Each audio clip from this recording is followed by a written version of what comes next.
Hi, this is Lee Giles, creator of the Easy Peasy All-in-One High School, an extension of the Easy Peasy All-in-One Homeschool. This site contains our high school courses, basically classes for 9th through 12th grade.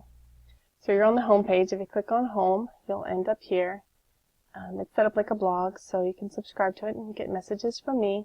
And down on the side is also the menu, the full menu. Everything is there for you to click on. All the courses are there.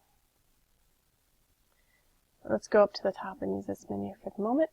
How to use this video will be posted there, so there's more information for you. The frequently asked questions is a good place to go, and also find a way to contact us if your answers are not found here. A troubleshooting guide if a link's not playing, you can't get a game to play, a video to play, etc.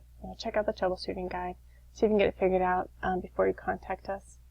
When you do contact us, we have a Facebook group where you can submit something wrong with the link to find out if it's just you or if everyone's having the same trouble, and we get those fixed pretty quickly if it is a problem. Homeschooling, high school, college. This is a little bit of information for you, but you need to know that every state has their own laws about homeschooling, so I can't tell you the information because it's different for everybody, and every school district can make their own decisions too about homeschooling. So you need to know locally and especially your state laws about homeschooling high school, what your requirements are, if you can get a diploma, state-issued diploma in your state just by homeschooling, or if you need to go through an association to get that.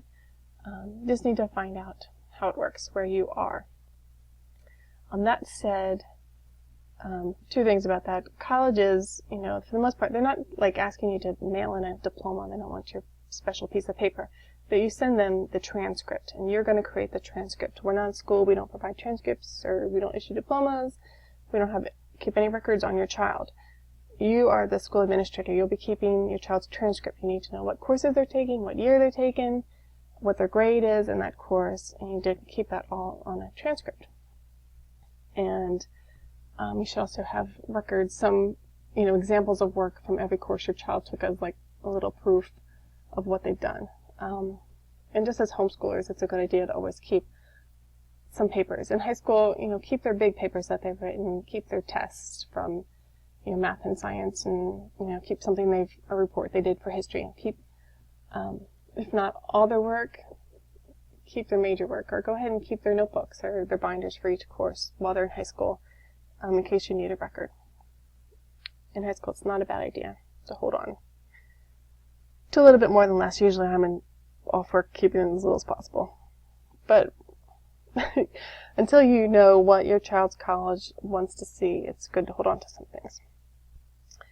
So if you're going to college, you have to find out. Every college also, they're going to want to see different things. But the most basic thing they're going to want to see is the transcript. Okay, now, on the other side, a harder thing to do is to get a homeschool child into high school in the middle of high school. Your school, like your individual school, can decide if they want to accept your homeschool credits or not. And you don't want to put your child in that situation. So, I'm all for you deciding to homeschool high school, but you need to commit to it. Don't think, we'll go homeschool for 3 years and then go to high school senior year and get a diploma that way. That's not a good plan, because you don't know if your school, unless you have some agreement with your school doesn't have to accept your homeschool credits. Each school gets to make a decision, so you don't want to put yourself in that situation.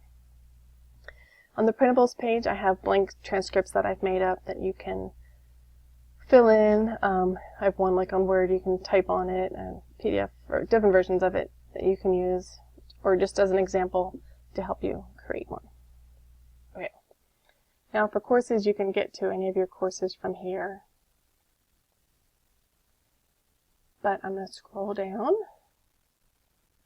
and click on the word courses here. And this is just going to give us the full course list. It's the same list that's there in the menu, but there's a teeny bit more information on here.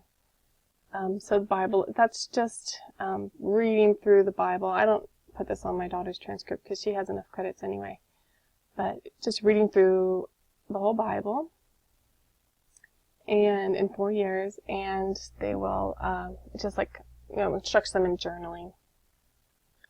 And then we have English. Now these are all listed, so Bible 1, 2, 3, 4. These are listed like in the general normal order you take things. So you start with Bible 1 and then you go in order, freshman year, sophomore year, 9th, 10th, 11th, 12th grade.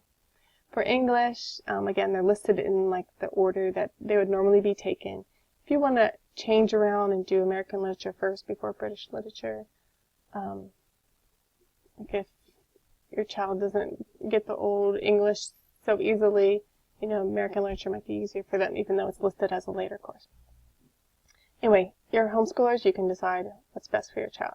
But this is the general recommended order. English 8th, we use an easy peasy 8th grade. So if your child grew up in easy peasy, they've already had English 8th before they get to high school. I listed here because if you haven't been in easy peasy and you're coming to us, this is a high school course. It's based off a 9th grade course, and I even made it harder than the 9th grade course it's based on. So it definitely counts as a high school course. It's an introduction to Shakespeare, so maybe your child hasn't been introduced to anything like that yet, and so English 8th would be a good place to start. And I just, so you could list it as Literature and Composition 1. So all these courses, all the high school courses, let me open one up here. All the high school courses provide for you a course description at the top of the page. So, if your child's college or evaluator or homeschool evaluator, whatever, wants a course description, they're all provided for you. There's some notes at the top of the page, test prep, like there's different courses, classes, tests you can take for college credit, like an AP test. And I list CLEP tests. Now, not every college will accept these. Some will, some won't. Every college has their own rules, so you need to look into it for your own situation. But I just put a little note there. I never teach to the test. That's just not how I do my courses. But like the content here would help you with this test. You should still get a book on it and study for it, but this course will give you the background for that test. This is recommended 9th through 10th grade. So there again, it's, it's okay. It's not like this is only for 9th graders. You could just fit it how it fits into your homeschool. If there's any prerequisite for the course, and it's 1 credit, and that's based on all these courses are 180 days. So all of our courses, I would think, would meet any state standards, I would think. So that's all there to help you. And all of the high school courses, they have a reading list here. If there's a reading list, there'll be a reading list for you. All the English classes have a list for you. And then you can see day 1. First thing you do is print out your grading sheet. So, it's all done for you. It'll tell the child specifically, okay, take a quiz. So they're taking a quiz, and then it says record your score out of 10. So all your child needs to do is follow the directions. It will tell them when to record their score. Sometimes they take a quiz, but I just use it for practice, not for a test. So they're not recording it. So don't worry about that. They just, record the score when I tell them to. It's all in the directions.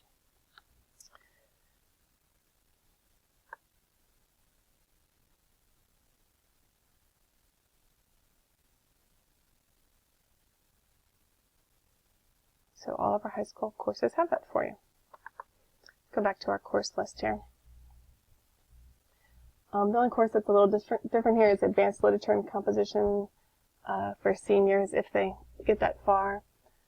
You can click on it and read more about it. It's not a 180-day course. It's set up differently, where they read for half a year and then write for half a year, and they pick a specialized area of study. Like maybe they want to study newspaper writing or script writing, any specific thing like that, a specific genre. They're going to read the best in that category, and then write in that category. For history, again, this is like a typical order. These two probably say on them 11th or 12th grade. You can change the order if you want to do American history altogether. That's fine.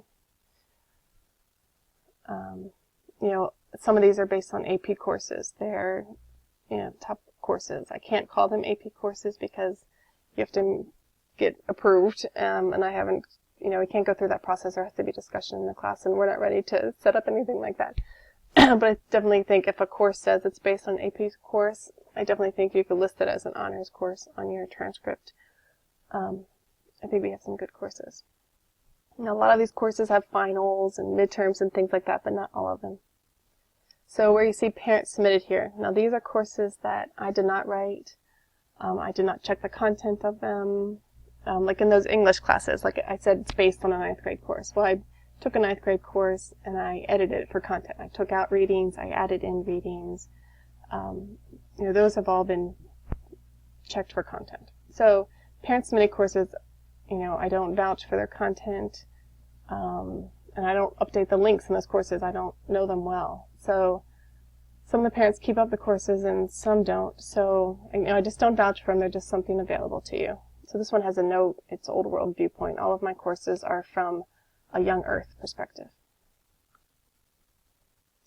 The humanities are kind of in 2 parts. Art and music appreciation taken together would be 1 credit. You'd take all year to do that. Drawing professionally is a different kind of course. There's not 180 days. They're just lessons. You could take, a couple years to finish it, just going through the lessons. And then we have Spanish. Spanish 1 is used in 8th grade if you've gone through Easy Peasy. Otherwise, you'd start with Spanish 1.